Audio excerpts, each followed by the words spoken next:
श्री हरिवंश महाराज जी। गुरुदेव, मेरा प्रश्न है कि मैं जब प्रातःकाल गुरु मंत्र जाप उपांश करता हूँ तो बार बार जमवाई आना और नींद आना ऐसी समस्या आती है। क्या चलकर घूमते हुए गुरु मंत्र जप कर हाँ सकते कर हैं? सकते हैं। किसका प्रश्न है?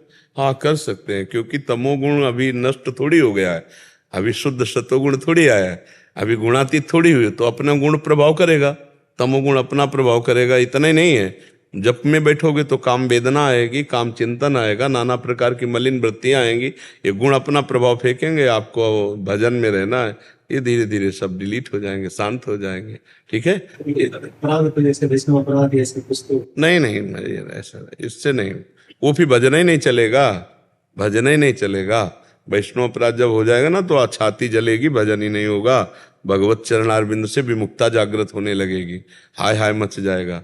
ये तो गुणों का प्रभाव होता है, सतोगुण रजोगुण तमोगुण, उसके प्रभाव से जिस समय जो गुण हुआ वो प्रभाव आता है। तो आप खूब नाम जप कीजिए, सब शांत हो जाएंगे। चल के करो भजन के लिए, ऐसा नहीं कि हम बैठ के ही करें। अगर हमें नींद आ रही, जमुआई आ रही, परे, तो हम टहल के करते हैं, खड़े हो जाते हैं। हमें भजन करने से मतलब हम खड़े हैं कि बैठे, शरीर की परिस्थिति से कोई उसमें परिवर्तन नहीं पड़ता। चित्त की जुड़ाव कहाँ है? अगर आप पद्मासन में बैठे हो, चित्त से विषयों का चिंतन कर रहे तो बेकार है। और आप खड़े हैं सोफा में बैठे, लेकिन चित्त भगवदाकार है, सब बढ़िया बात बन गई। चिंतन कहाँ है?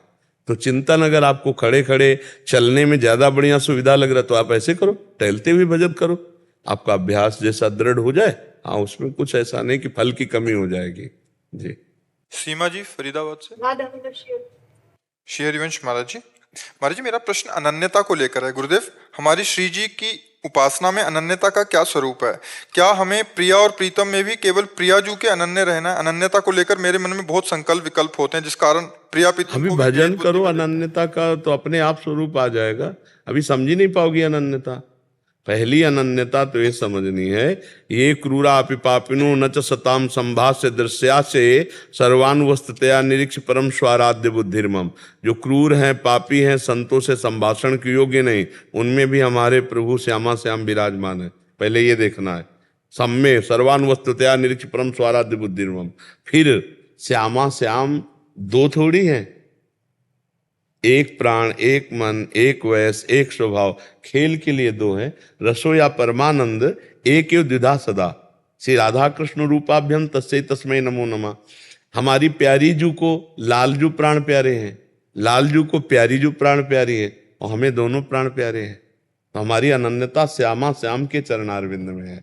और हम आगे चल करके स्वरूप क्या है, उससे कैसे सेवा करते हैं, वो सब भाव। पहले तो ये दो अनन्यता लाओ, पहले संपूर्ण जगत में अपने प्रभु को देखने का भाव लाओ, और दूसरे हमारे प्रभु के सिवा हमारा और कोई नहीं है, ये अनन्यता। जी डर लगता है, प्रिया प्रीतम में भेद बुद्धि हो रही है, इस बात के अंदर से डर लगता है। भेद बुद्धि क्यों? हमारी दो आंखें हैं, दृष्टि तो एक है ना। इनमें से कौन प्यारी है, कौन छोटी, कौन बड़ी है, हम ऐसा नहीं कह सकते। मेरे लिए दोनों प्यारी है, पर दृष्टि दोनों की एक है ना। प्रिया प्रीतम में कैसी भेद बुद्धि? क्या भेद बुद्धि होती?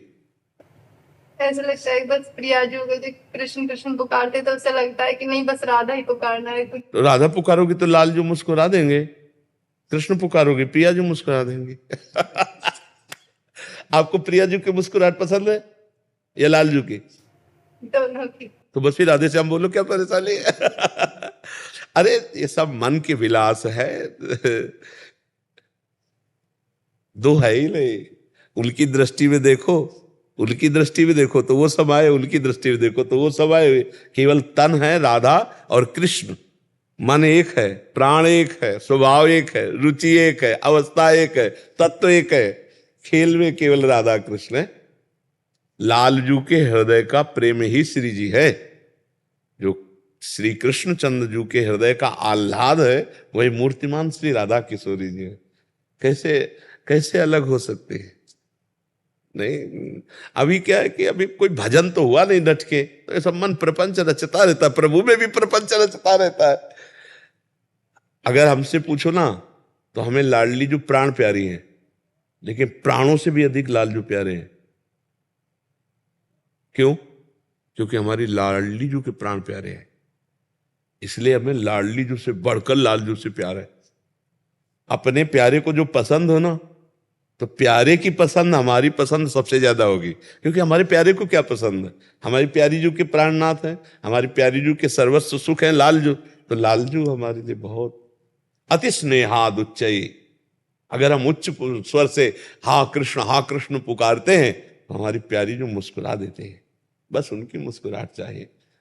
राधा राधा कहते हैं तो लालजू मुस्कुरा देते हैं, और हम राधा राधा करके लाडली लाल दोनों की मुस्कुराहट लेके उन्हीं की सेवा में पहुंच रहे। ये कैसी, हमें तो लगता है कैसी मन की चाल है कि प्रिया प्रीतम में भी ऐसा छोटा बड़ा, प्रिया प्रीतम छोटे बड़े। अरे प्रेम में कोई छोटा बड़ा नहीं होता। प्रेम की जो चेष्टाएं होती हैं वो इसीलिए पर्दा करके कि संसारी लोग नहीं जानेंगे। प्रेम का एक विशुद्ध स्वरूप होता है, प्रेम का एक विशुद्ध स्वरूप होता है, उसको सब प्रेम में छुटाई। अब मतलब वो समझ में नहीं आएगा। प्रभु सर्वलोक महेश्वर और अर्जुन का रथ हाँक रहे हैं। आप विचार करके देखो, सर्वलोक महेश्वर जिनके एक पार्षद में इतनी सामर्थ्य कि अनंत ब्रह्मांडों का सृजन पालन और श्रृंगार कर दें, तो एक पार्षद को आज्ञा कर देते, लेकिन आप स्वयं जाकर के सारथी बन के बैठे हैं।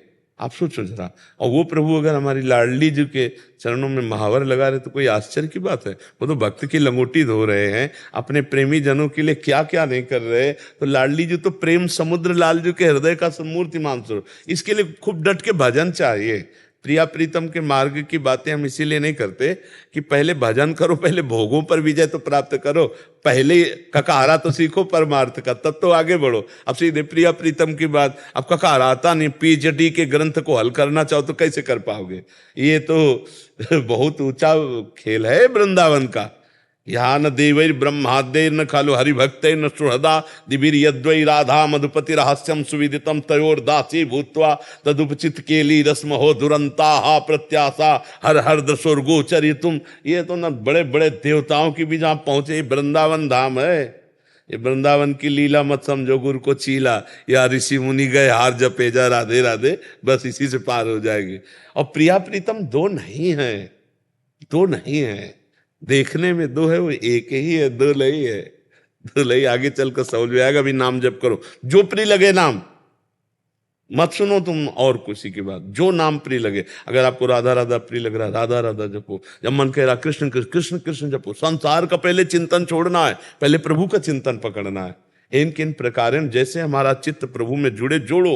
ये प्रपंच मन की बातें मत मानो। मन कहता है राधा राधा, तो कहो राधा राधा, हम तो चिल्ला ही रहे राधा राधा, फिर काहे को झंझट पकड़ो ना। खूब नाम जप करो, पहले नाम जप करो डट के, तब समझ में आएगा। भगवान सिंह जी भरतपुर से। राधे राधे गुरुजी। गुरुजी, आप अपने प्रवचनों में कहते हैं कि वृंदावन आने मात्र से उद्धार हो जाता है, तो हम वृंदावन आ गए तो क्या हमारा उद्धार संभव है? अब इस बात को समझना होगा।